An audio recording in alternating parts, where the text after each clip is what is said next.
Companies can begin just about anywhere, from an idea in the classroom to an invention in the basement, or as an established entity starting a new venture. Thanks to a diverse and talented workforce and programs like Innovate 518 and Startup New York, more companies than ever are choosing to start their venture in the capital region of New York State. The mission of Innovate 518 is to drive commercialization and development in the capital region by helping startups move through the formation, validation, and growth stages of starting a business. This is accomplished through a collaborative regional network of affiliated partners, including incubators, accelerators, service providers, and co-working spaces. With Innovate 518, startups have access to funding, facilities, and industry experts. It also offers up to 5 years of New York State corporate tax exemption and sales tax refunds to qualified companies. For more mature startup businesses with predictable revenue and job projection goals, New York State offers Startup New York.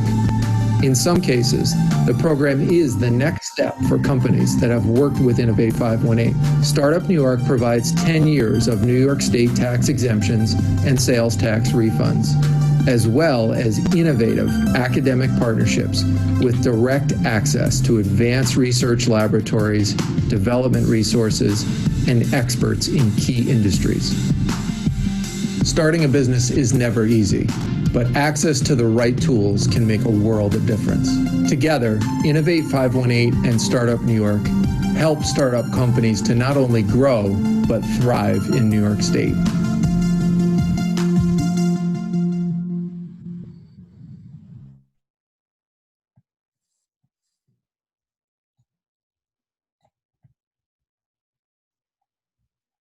Okay, so we're going to get started. I just wanted to confirm that everything was working on the attendee side. So hello, everybody. My name is Maria Pidgeon. I'm the Associate Director of Community and Economic Development at Albany. I lead the efforts of Innovate 518, the Capital Region Innovation Hotspot, which you just saw a video on. Today's session will focus on mentorship, how you can change your work, life, and success. Our moderator, Kate Cartini, is striving to do this for herself and thousands of others as the co-founder and partner at Chloe Capital, a venture capital firm that invests in women-led technology companies. In addition to investing with a gender and diversity lens, Chloe Capital's signature programs connect female founders with impact investors. Today, more than 15,000 people around the world have joined Chloe Capital's movement to invest in women, and you can too at chloecapital.com. Welcome, Kate.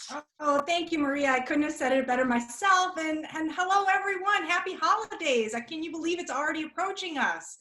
So really, it's my pleasure to be here. I certainly didn't set out to be one of the leaders of a national movement, but here I am just trying to make progress every day. And even when it's just one step forward, I always feel like it's 2 steps back. Does anyone else feel that way about their ventures?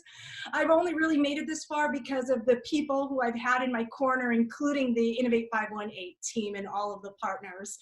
As you know, a great mentor can be one of the most valuable assets a person can have, simply because mentors help us learn.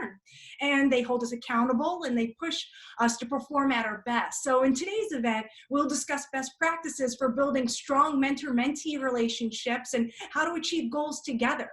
And we'll do this by hearing lessons learned from several experienced professionals who are part of the Innovate 518 community. Our first panelist is Eva Rising. She's the co-founder and CEO of United Aircraft Technologies, the creator of the interconnected clamp that can map, monitor, and diagnose electrical systems for military aircrafts. Reg Harnish is a serial entrepreneur, board member, nationally recognized speaker and author. Most recently, he founded Slingshot Cyber Ventures, a cybersecurity advisory firm for early stage companies. Devin Bream is one of the co-founders and VPs of Chasm. He's leading a mission to secure the software supply chain by providing tools that automate building cloud-native applications with zero trust. And James Spencer is the president of Agile Ecosystems, a consultancy for marketing and innovation asset development, leading to holistic and sustainable resource generation. Now, first things first. to mention is a mentor is really vastly different from sharing equity with an advisory or a board of directors, of being taught by an instructor or coach, or even hiring a consultant to work alongside us through problems.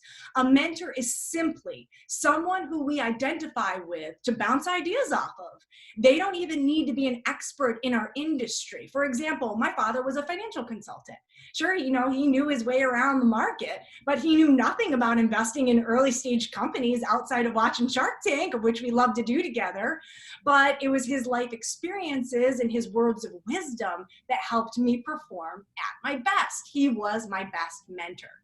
So our first question is, how do we find the right mentor for us, and what should we expect when we do? Eva, UAT has been a participant in several upstate New York programs, including Fuse Hub and Ignite U and the Commercialization Academy and Chloe Capital. So why don't you start? Sure. So echoing a lot of the boards mentioned, and for me, a mentor is essentially not just a transaction. It's a relationship that is built over time, because that mentor is going to be with you on your wins and in your losses. And that person you need to be able to tell them the good and the bad, because those are the people that are going to know you across the period of time, and therefore their mentorship is going to improve. In regards to finding that right mentor, it's finding those people that connect with you. It's having a couple of additional meetings to really get to know that person. Some may be great, some may not, but they may be good advisors down the road. And so it's taking the time to really get to know that person, what you need yourself. And what should we expect when we do have that person is you need to work on establishing that relationship. It's not just, okay, that's great, see you whenever I see you. It's going to them, use them as a resource. No matter what the time of the day, just reach out to them. If you're frustrated, it's like, I can't get this person to respond. It's really open yourself up, because as my experience as entrepreneur, we tend to close ourselves up a little bit, but it's being able to be open and vulnerable with them, because at the end, they're on your side. Oh, wow. I love that. Share the wins and the losses. It's a safe space. I would never invite someone to my mentor circle if I didn't trust that I could be able to share the losses in addition to celebrating the wins. So Reg, why don't you answer the question next? And again, it was, how do we find the right mentor for us, and what should we expect when we do? Well, I think the first thing is being open to the idea. I think if you sort of open yourself to the universe, those opportunities tend to come into your orbit, no pun intended. So, I think you've got to recognize everyone has strengths and weaknesses. And I think being honest with yourself, and a self-assessment of your business and your character and, what you're good at and what you're not good at is really important, because I think chances are you could run into a good mentor, but you won't even know it unless you've done a little bit of self-assessment and self-inventory, and just open yourself to the idea that a mentor may make sense for me. And that's not often easy for entrepreneurs who tend to be, kind of hard-nosed, opinionated, heads down, like bullheaded. And so I think the first step is probably the biggest, which is recognizing that you need one and being open to the idea. Thank you so much. So what I have here is that you got to be honest with yourself. Take an assessment. What do you do well? What don't you do well? And as soon as you're able to do that personal homework, then the universe kind of pulls in those people that allow you to fill the gaps in your leadership style. Thank you very much. Let's see. How about we go with Devin? Devin, you next. So I really like what both Eva and Reg said. And I think, you're building a culture. So you kind of got to find your tribe, right? And don't be ashamed of the people that actually want to follow you, right? Like, you may get early fans you weren't expecting, and you need to figure out what they like about you, and you need to expand that core audience. I think the mentor relationship is really about always being a student. I think you're always a student. And if you always approach it that way, folks are going to want to coach you, and they're going to see something that they can develop in you. So I try to come as a student to the folks that I work with, and I also try to give back. I think that even as a mentee, there's opportunities for it to be a reciprocal relationship and that you can find value for the folks that you're working with. Oh my God, right on. Don't be afraid to wrap your arms around your early fans. You know, when you're a light shining bright, it is going to attract people into your orb to coach you. Okay, let's see. James, why don't you close this question out? How do we find the right mentors? How do we know they're right for us? Absolutely. So I think for me, it starts with some kind of social network, where you are, that are connected to people that are like you. And when I think about a mentor, you have three kind of things that are the foundation of a good mentor. First of all, you gotta like the person. The question you ask yourself is, I like you. Then I also have to trust you. And all the times that it's not that I don't know that I trust you completely because you have a new relationship, but you at least know the person that you're connecting with, trust their intentions about how they want to connect with you. And then the third piece is I respect you. So a good mentor says, I like you, I trust you, and I respect you. And so the mentee is looking for an approach that says, this is someone that's approachable, we like each other, we trust in our intentions. And the thing with a mentor, it's really about developing the person. A lot of times we think about mentors as working with the business itself, but it's not just the business, it's about how to develop your life. And a mentor is someone who cares about you deeply and wants to see you not only be successful, but also to be fulfilled as a person. And so a good mentor, those three things can be the foundation. And to me, how do you really, what do you expect for, once you find a good mentor? I think it's really cultivating more relationships, more opportunities to connect with them socially and otherwise, to feel, to understand kind of what are their values, because a good mentor may not be an industry specialist as such, but at least you know that they care about you deeply and you want to be a part of their life as well. And so getting to know each other, and then finally, I would say, demonstrating their values, or to alignment of their values with yours, is going to be very helpful to be a good mentor to someone who's in that entrepreneurial pathway. So that's what I see. Ooh, right on. I like you. I trust you. I respect you. The foundations of finding the perfect mentor for you. James, thank you. And I see that Sam has our first poll up, so I hope everybody's answering this.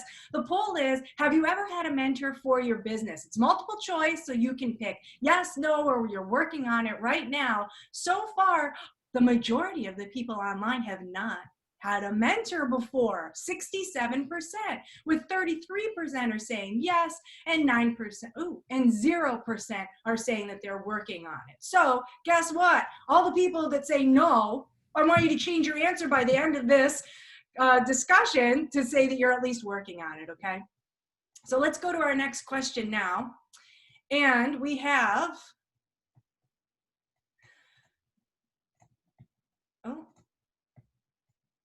okay, so all great best practices for developing a mentor and mentee relationship. So now it's time to get to measurable goals. Okay, I hear you.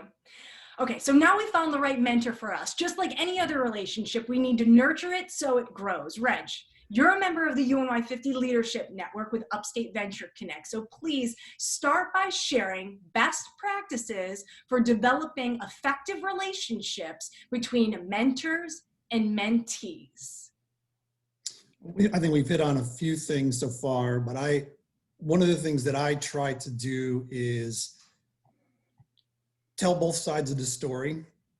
I think if you have a mentor who is only praising you and talking about the great things that you're doing, and and not tearing things down a little bit, is probably either not listening to you or not thinking critically about what it is you're trying to accomplish. So I think part of earning respect and earning trust is being okay building a relationship with transparency and honesty, which is sometimes your ideas are not good and the name of your company stinks or something like that, right, Devin? And so,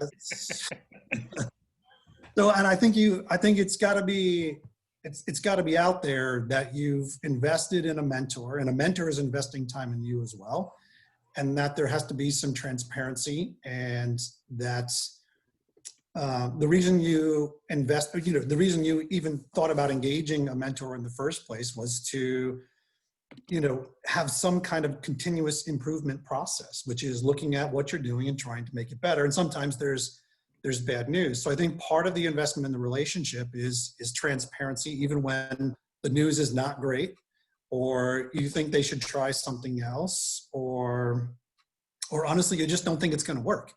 I think that's truly important. That doesn't mean that the business owners or the founders have to take that advice. But I think if you're going into a relationship like this, like any other relationship, is you have to share what you're feeling and what you're thinking. Otherwise, it's becomes superficial, and I think it dilutes the value of the relationship.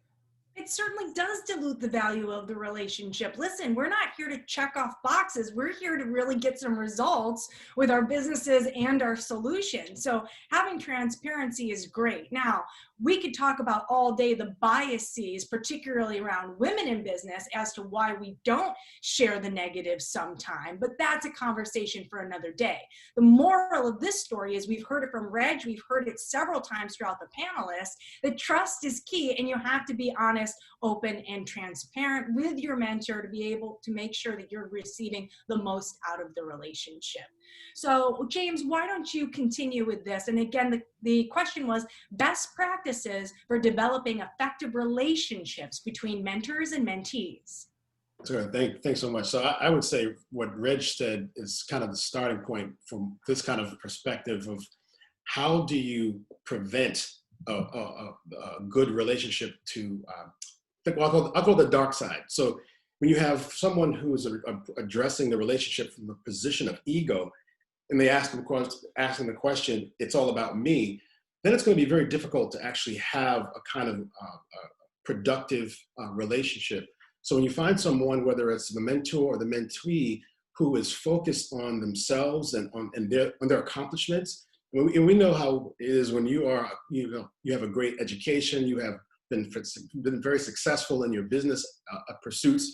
It's very easy to let the ego take over. And so one of the things to be on guard with when you are a mentor is to recognize that it's really about cultivating the relationship with this person who you value. And so the ego that's something you want to put in check. I would say the second thing, which is connected to ego, which is what's in it for me. So if you are a mentor and you're taking this relationship from the perspective of being selfish, selfishness is a deal killer. It's a relationship killer. And so as a mentor, once again, your role, I think, is protective. It's not directive. It's not telling the mentee to do this or do that, but to really see the bigger picture from your wisdom and your experience. You want to help that person to see how to take good opportunities and turn them into better opportunities, to take, when you're in a situation where you've pivoted and things didn't really go well, a good mentor will encourage you and help you to redirect your pivot as such. So selfishness will stop that in its tracks when the person is coming from the position of their ego. And the last thing is being very careful about vested interests. When I say vested interests, we know that there's the arc when you have someone as a mentor who's working in your business and the business is successful. It's very easy to say, well, I would like you to be a part of my business. And there's nothing wrong with that. We know that happens all the time, where someone who's a mentor who says, man, I not only want to mentor this person, but I really want to be a part of their business or enterprise. I think that's the point where you sort of disqualify yourself as being a mentor as such, because then once you go from being a mentor to being a stakeholder or an investor or someone who's going to write a check, then you want to, and there's nothing wrong again for that kind of relationship, but I say you're no longer going to be a mentor as such, because you have this vested financial interest in the person other than just seeing them to be successful and prosper. So a good mentor really cares about the person first and then the transactions later. Oh, wow. Exactly. Just like we were talking about in the opening of this, a mentor is completely different than someone who is on an advisory board or a board of director. They're likely getting some kind of carried interest in your company, or they have they're a stakeholder in the company in some way. Whereas a consultant is also completely different. They're being hired to actually create, produce some kind of product or service alongside of you. Even a coach is different than a mentor, because they're the ones that are going to say, hey, I'm here to keep you accountable. Here are your action items. And again, you're likely paying me to keep you accountable. A mentor truly is someone who you're building a trusting relationship with, who you can bounce ideas off of, and you can build on that from there. So understanding those boundaries is super, super key when finding the right mentor for you. Now, of course, we want to hear from Eva.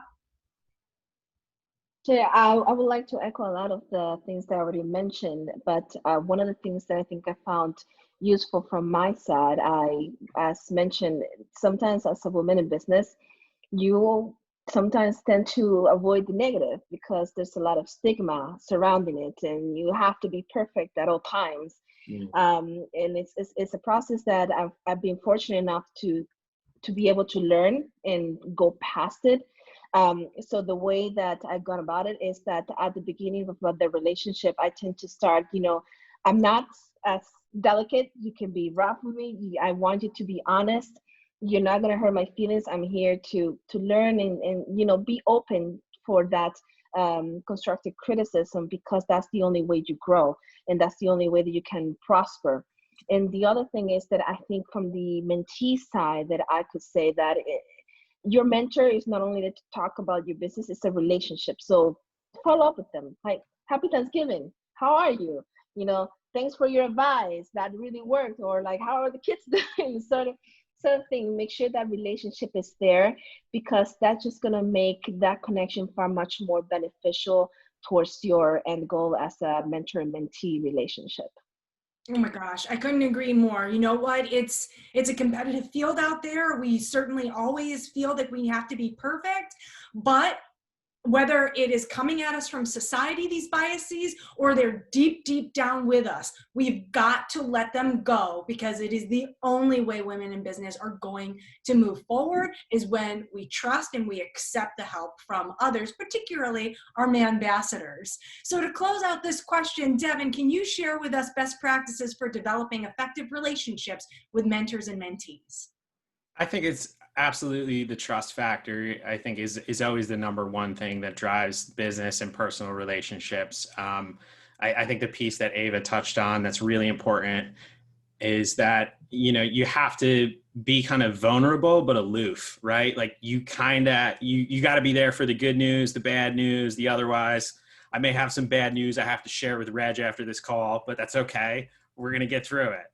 And, it's kind of building upon the fact that, as a mentee, you've got to realize that if someone has experience in your field, they've made a lot of mistakes to get there. They've made a ton of them, and you can avoid those landmines, and you just have to trust that you're with the right crew. I mean, and when you find that maybe the mentor-mentee relationship is not in balance anymore, maybe it's time to move on, right? And kind of refine your tribe. So true. I mean, I don't think there's anybody on this call who will say, I've made no mistakes in business. And if you are to the point where you're paying it forward and you're becoming a mentor for someone, it really is the responsibility of the mentor to share the good and the bad as well, because sometimes we actually learn more when we tell our failures instead of the success stories. So thank you for that. All right, Sam has put up another poll. It is in progress, and it is, what is the hardest part of finding the best mentor for your startup? It's also a multiple choice, and you can select from 4 options. I don't know where to start. Not a good fit. Lack of a good network, or other. And so far, the majority of you at 63% are saying that you don't know where to start. So again, I'm hoping that when this panel is done, this discussion is done, you certainly will know where to start, and you will have moved forward with trying to find the best mentor for you. Now let's go back to our panel questions.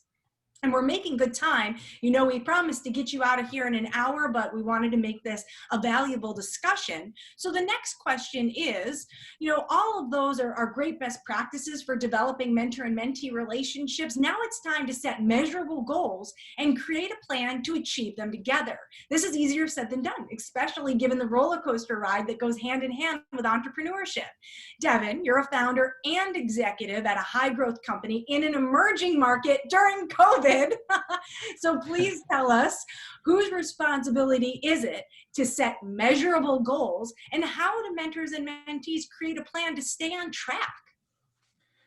Great question. Well, I think it's the mentees. I think you're in the position of the most to gain, right? And so you've got to kind of put the best foot forward, and you know, in that regard, you have to take responsibility for that personal development, whether, you know, whatever your ecosystem is, right, for developing these mentor relationships. Maybe you're in school, right, and you've got your deans and your program leaders, and you're in the Innovate, you know, 518 space, and we've got our entrepreneurs in residence.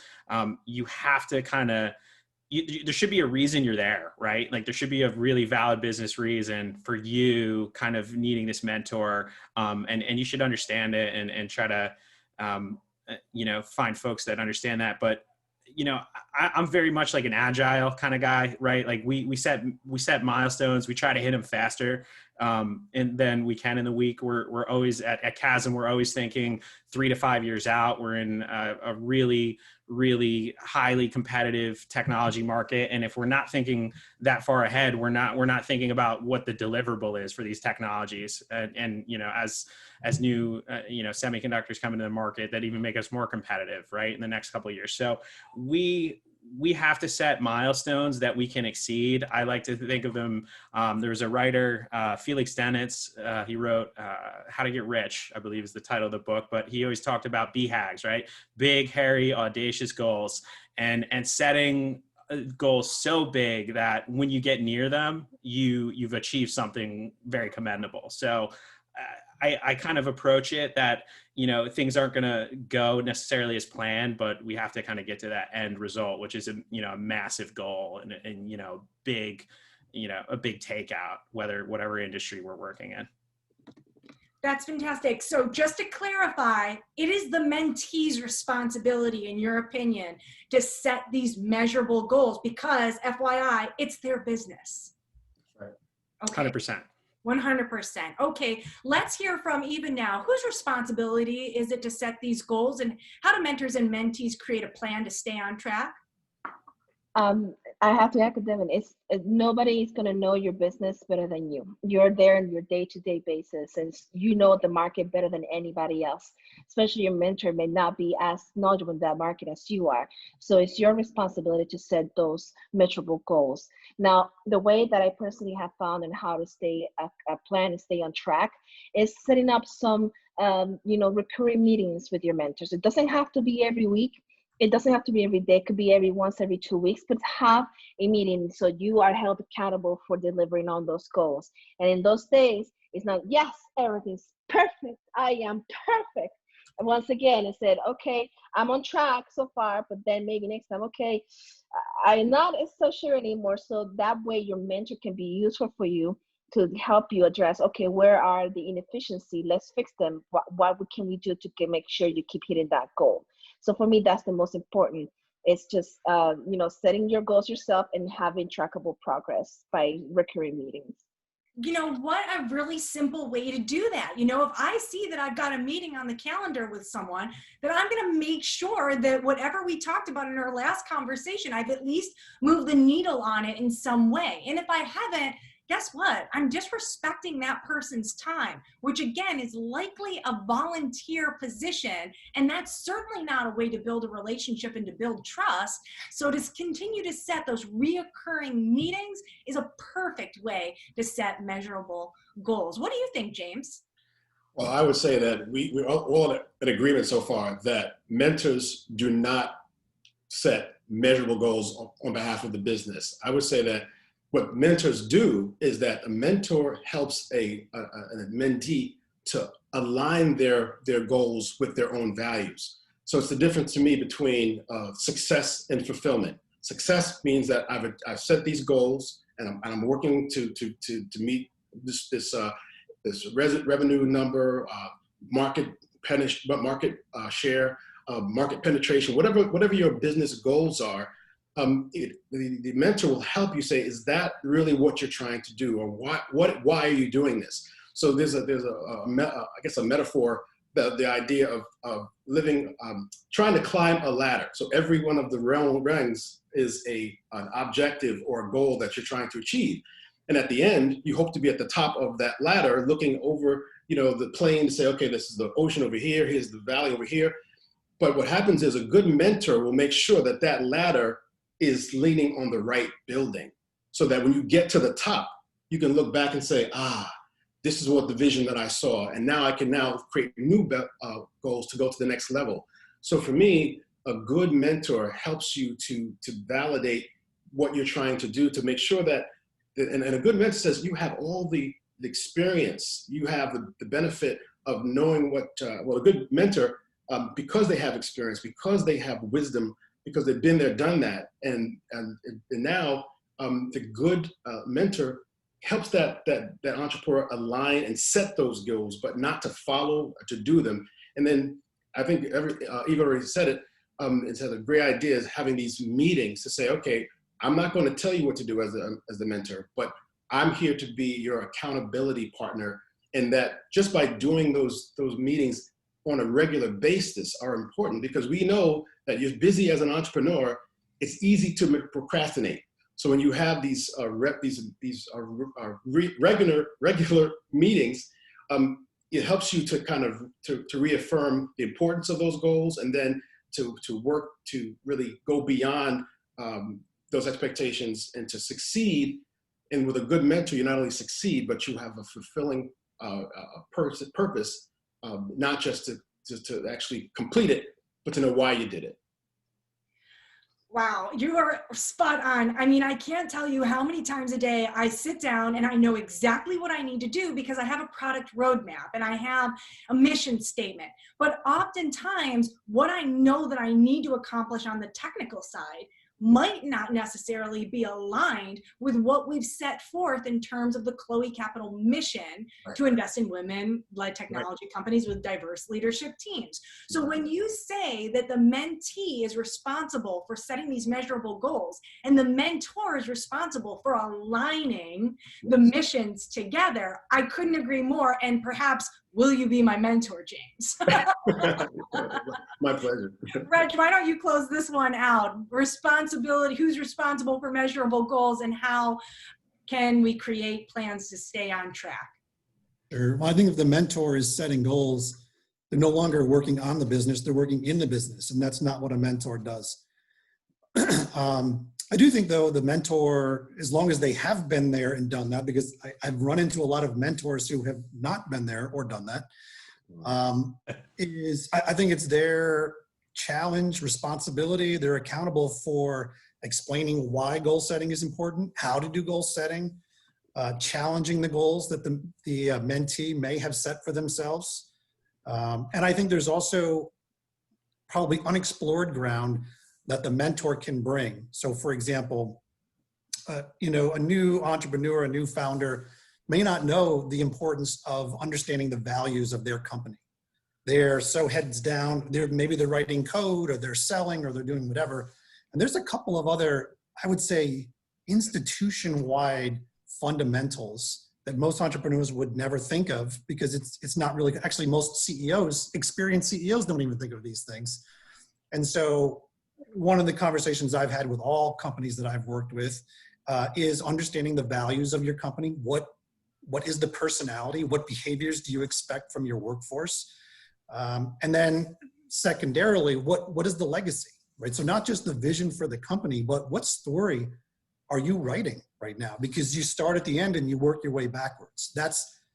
I think that's one of the benefits that a good mentor can bring, which is they can help you tell the last chapter in your story before you've ever written it. And then you get the benefit of going back and saying, wow, I never really thought about this. I'm writing my legacy right now. And whether anyone reads it or not is a different story, but now I get to write those chapters the way I want them to turn out, working backwards from the way I want to be remembered, or the way I want to remember this experience in this company, or whatever it is. Those are things that I only think experienced mentors bring to the table, because I do think it takes time to you need to spend time in your own journey experiencing these things for yourselves. And certainly, we've all made lots of mistakes, but unless you've made even more mistakes, it's tough to patch those things and improve from them. And I think it is important for mentors to know their place and stay in their lane. But I think there's some places where we can challenge, mentees and folks that we're working with to say, hey, listen, this is something you've never thought about. And it may sound crazy and useless to you right now, but I promise you, this will be the most important thing you do over the next month. And I think that we're responsible for doing that. I almost deal with it every day, because we, again, have that product roadmap. We're being pulled in so many directions. We have quotas to meet and milestones and objectives, whether we're investors or we're a venture-backed organization. But here's one that I specifically am dealing with right now, is that we're all trying to cultivate talent, and we all have deadlines to stay on. So Chloe Capital created this great fellowship program. And today, one of our advisory board members, Marta Michelle Collin, came in, and she talked with us about emotional intelligence. Now, emotional intelligence, it may seem very self-explanatory, I suppose. But I get so excited, obviously, and I get on with these fellows and I'm like, all right, everybody, here's what we're gonna do this week. We got this, we got this deadline. And really what I should do is say, hello, everyone. How was your week? What did you do? This and that. And sometimes just by taking those 5 minutes at the top of the meeting to start and get everybody on the right page is really more about a cultural experience. And it's certainly proper emotional intelligence. So I'm working on it. Oh, I see that Sam put up another poll. It's in progress. And this one says, if you have had a mentor before, how long was the relationship with that mentor? It's another multiple choice question. 3 to 6 months, 6 to 12 months, 1 to 2 years, and over 2 years. And it looks like the majority of you are saying over 2 years. So that's certainly aligned with what all of our panelists have been talking about, because it comes down to trust in building the relationship. And, while maybe we believe in love at first sight, maybe we don't, it's still a slow stew. Okay, here is our last official question before we go into Q&A. So yes, you will be called on, audience. Think about the questions that you would like. We want to make sure that this discussion is as valuable and most beneficial as possible. So when you've got questions, let's make sure we leave time to answer them. So now, the best intentions and the most thought out plans can be disrupted. That's life. Case in point, did anyone factor a global pandemic into their business model last year? I know that I did not. So in addition to the advice and the accountability a mentor can provide, probably above all else is the potential for emotional support. James, your business, Agile Ecosystem, focuses on holistic resource generation, especially during these unprecedented times. So how can mentors and mentees take into account mental and social factors associated with circumstances such as a global pandemic? Oh my, so I'll take a little time with this one. When you think about holistic resources, you have to understand that every resource is generated by an asset. So when you think about the relationship you have with a mentor or a mentee, assets, if you see yourself, first of all, you are an asset. A lot of times we are convinced by the systems of this world and things that we deal with every day, whether it's the government or it's the business, whatever. We oftentimes feel like we are just an expendable resource to be consumed by some system, right? But when we recognize that we are valuable, we have inherent worth, and that how an ecosystem works is an ecosystem doesn't start with the value proposition first. It says, what are the relationships? What are the assets of this ecosystem? So when you think about an entrepreneurial ecosystem, You have mentors, you have advisors, you have investors, you have entrepreneurs, you have other service providers who are there to help you. And so when you think about the ecosystem, say, okay, I want to be a part of an ecosystem, because an ecosystem starts with relationship. So you start with a relationship to develop a resource. So the idea of generating resources in this crazy world, right? So holistic to me is not just the soft things of emotional intelligence, which is key as far as the mindset, but it's also about balance. It says, how do we address a problem socially, economically, and environmentally? So holistic is not just, you know, the typical things of health and wellness, but as an entrepreneur, start thinking holistically. How do I solve this problem? But instead of our traditional way of looking for the money, look for the people, develop the relationships. And as you develop those relationships with other asset owners, and you being the chief asset owner of your life and your skills and your experience, when you start recognizing that you have inherent value, then you want to start finding others. So this is where diversity comes in, right? So diversity is you want to expand your horizons. Why is that? Because in an ecosystem, you don't compete. You know, a natural ecosystem says, I've got to find other people who have different things that I don't have. Instead of competing with them, let me partner with them. Let me be intentional. Let me collaborate. Why? Because an ecosystem says you must start with the asset owners, the people, the entities that are there. And then you collaborate together to intentionally generate a resource that each one of you needs. So an ecosystem is different than a regular system, because an ecosystem is always about creating new assets that generate new resources, that generate new capital. So the way that you want to start to move towards sustainability, so whether you're in a global pandemic, you're in a situation where there's a lot of social unrest, as we've seen in the last couple of months, and that the world has changed in words that we are trying to wrap our heads around. If you start thinking that you are valuable, and that every person that you have contact with, starting cultivating those relationships, the holistic resource, that's called love to me, right? So love is an acronym. A friend of mine said that, well, love is actually an acronym, and it says, lifting others validates everyone.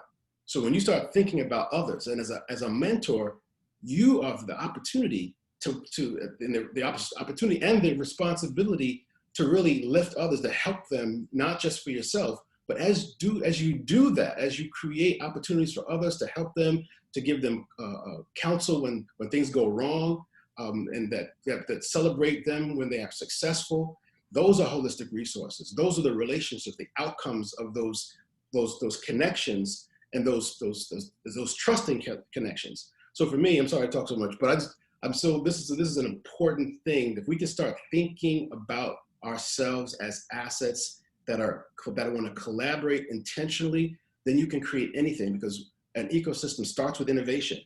And the innovation has to then figure out, well, what do I do to change the status quo? An ecosystem does that. It says, I look around me, and whatever's going on, whether I'm depressed, whether I'm broke, or whether I'm homeless, or whatever you are, find someone, develop a partnership, and figure out how can we work together to do something that neither of us has ever seen or done. And ecosystems do that. So that's kind of my approach to holistic resource generation.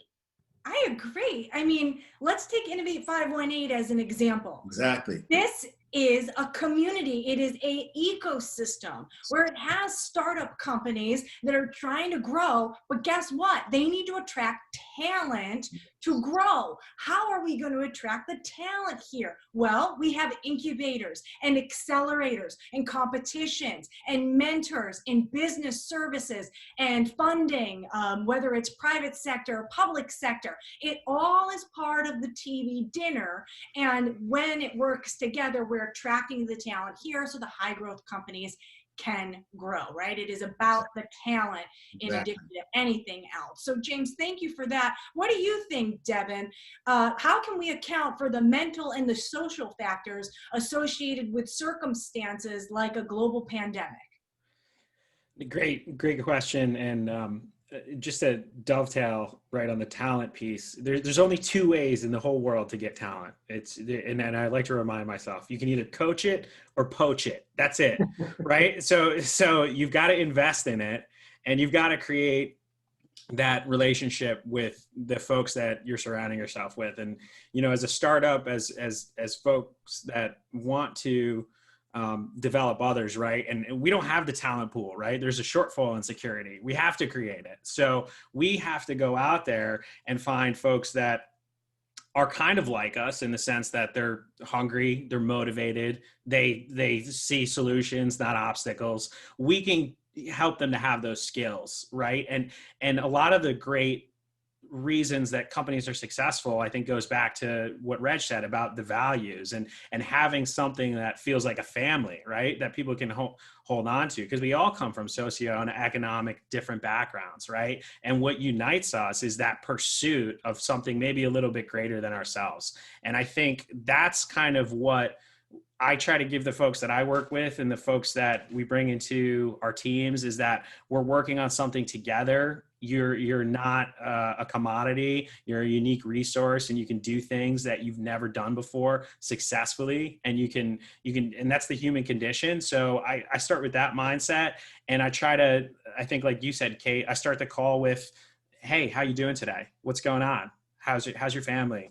What'd you do yesterday? Like, let's just be a little bit more, you know, we can take a pause and make sure folks are doing okay, and take a little bit more ownership over, you know, the relationship that we have with our teammates and that mental wellness. If you can't see someone, you need to ask.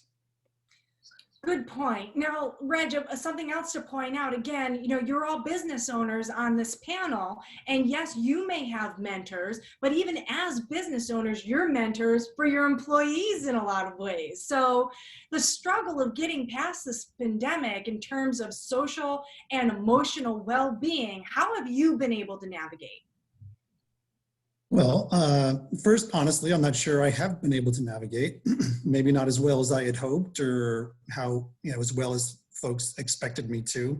But I think that's part of a process of, you know, what my therapist says, self-compassion, which is difficult to bring your whole self and your whole healthy self if you haven't taken care of yourself. And so I think when it comes to a relationship like this, there are a few things that can make that relationship whole. One is, you know, if there are hard times, and there always are, right, is to remind the mentee that I've been through that same situation, that same downturn, that same, whether it was a headache or a major, you know, catastrophe, that I've probably seen that and survived it in one way or another. And just making sure they realize that they're not alone. That most of us have experienced that or are experiencing that right now. Maybe it's difficult to, you know, thread a global pandemic into the situation or the conversation. But most things, I think, that, you know, first-time entrepreneurs run into are things that we've seen before, or someone has seen before, and you know, it's not the end of the world. And I think even if it is the end of the world, reminding mentees that the fact that they even had the fortitude, is the right word, I guess, to start a business is a success in itself, and that they've already achieved and accomplished and been successful. So I think there's, you know, an acceptance of what's around us, things that we just can't control. I think taking care of yourself and self-compassion, whether you're the mentee or the mentor, is important.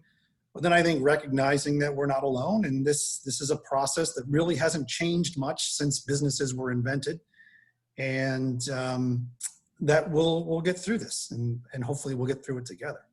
Self-compassion, I have got to learn. I mean, if anyone really knows me, you know that I am abusive when it comes to my working habits, and I just want to go, because there's always more on the list to do. So if you're like me, there's no shortage of apps and horoscopes I read, and, you know, books and podcasts that I listen to. But something also that I do is I actually have a physical chart that I put on my refrigerator, and it says things like water. How much water am I drinking every day? How many miles am I walking with my dog every day? Am I giving myself a reward, whether it be my Diet Coke or whether it be a cookie? And even, you know, how was I human today? Meaning that I stopped someone on the side of the road and said, I like your shoes. It's things like that, because as business owners, as type A's, we get so focused on these tasks that we forget to be human. So there's a little hack from me. Oh, Sam says that the poll results are in, and 75% of you said that you have had a mentor before and your relationship with that mentor has been over 2 years. Now, before we close out this last question about the pandemic, Eva, could you tell us a little bit more about how, as a mentor and mentees, can take into account the mental and social factors associated with circumstances such as a global pandemic? No, definitely. I mean, I'm in the aerospace industry during this pandemic, so it was definitely a hit. While I was thankful that I was military, I think one of the things is, and I repeat this, is we tend to compare ourselves to others. And it's so important that we do not compare ourselves to others. Some may thrive in the pandemic, some may not. And it's ever so important to be proud of who you are at that moment, because these situations are going to equip you with the tools and with the wisdom to be able to tackle things in the future.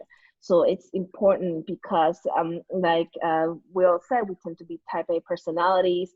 Everything needs to be perfect. We need to go, go, go, go, go. And if we're not achieving, we feel that there's something wrong with us. There's nothing wrong with any of us. It's just we are on in our own path, and we will make our mistakes and we'll figure it out. And with the pandemic now, it's also, when it comes to the toll, is to make sure you understand that this too shall pass. This will eventually pass. And it's just understanding and just battling with the waves, like Titanic, just holding on to that door, because then you'll be able to get through it. And a mentor and a mentee, for a mentor's point of view, is if you see your entrepreneur, your mentee being down, is making sure that you give them that boost of morale. Still be watchful and watch for opportunities to help that business maintain stable in these times. But make sure you give them that prep that sometimes they may need, because entrepreneurs, we all know, we face a lot of no's, a lot of hazards, and a pandemic is just one of them. But so in the end, it's don't compare yourself. Be proud of who you are right now, and understand that this will pass, and we'll get through it.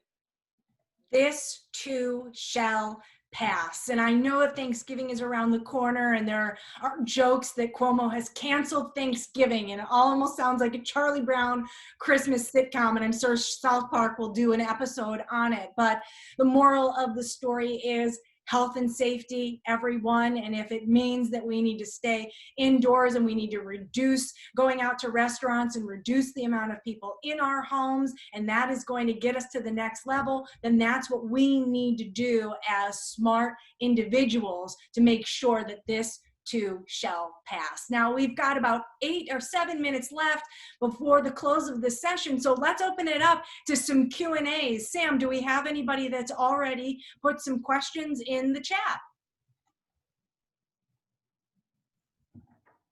Hey, Kay, I sent you one directly in the DMs there from a question. Okay, DM, that is great.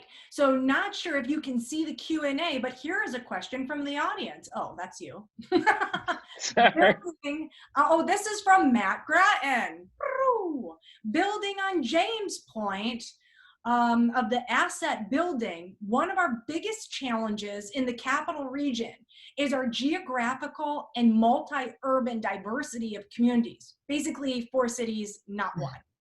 How can we effectively map our assets to ensure we know what others are out there, and so each partner can develop their own unique assets? And how do we get beyond the competitiveness towards a willingness to share our regional assets? Okay, lots of stuff to unpack. So James, let's kick this to you first and divide it up. The first one is, how can we effectively map out our assets to ensure we know what others out there are doing? It's blowing my mind. I know we're going to move quickly, but asset mapping is the key, because how do you know what you have until to build partnerships? So the whole point of asset mapping is, who are the people and organizations that are available, who are the resource generators, whether they're people, they're not-for-profit organizations that support these different activities, other businesses, and then mapping the different types of stakeholders, because the whole point of really creating a formal innovation ecosystem, you got to start with this holistic integration of these stakeholders. The stakeholders are the ones that have made the investment, they've got the infrastructure, they are the ones who are going to manage the process. And what the key is these collaborations, right? The idea of working together to create something that does not exist. That's how we asset map. You say, I'm going to find the people who do this over here, and we're going to bring them together.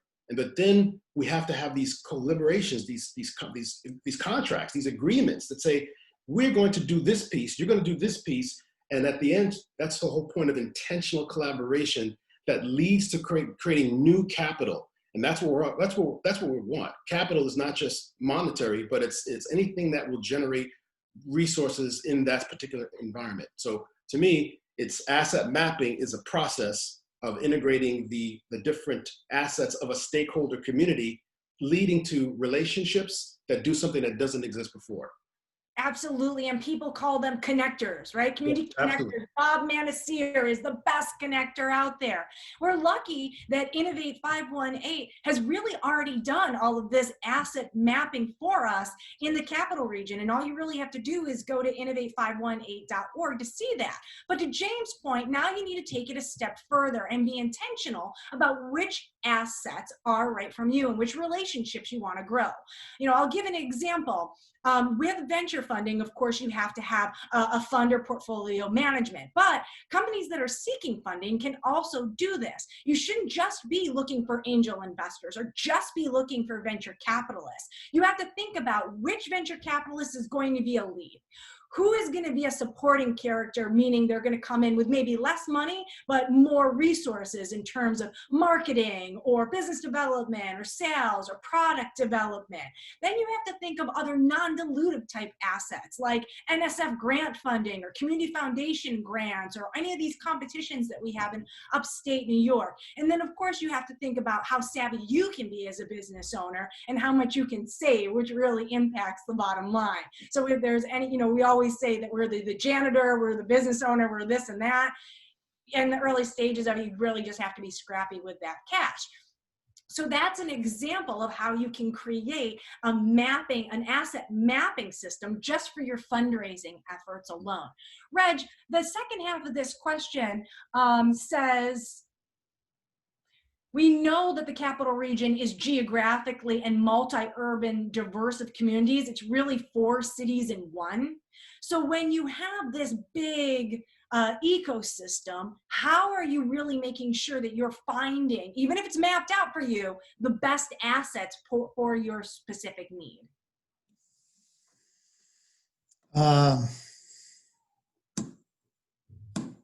It's a good question.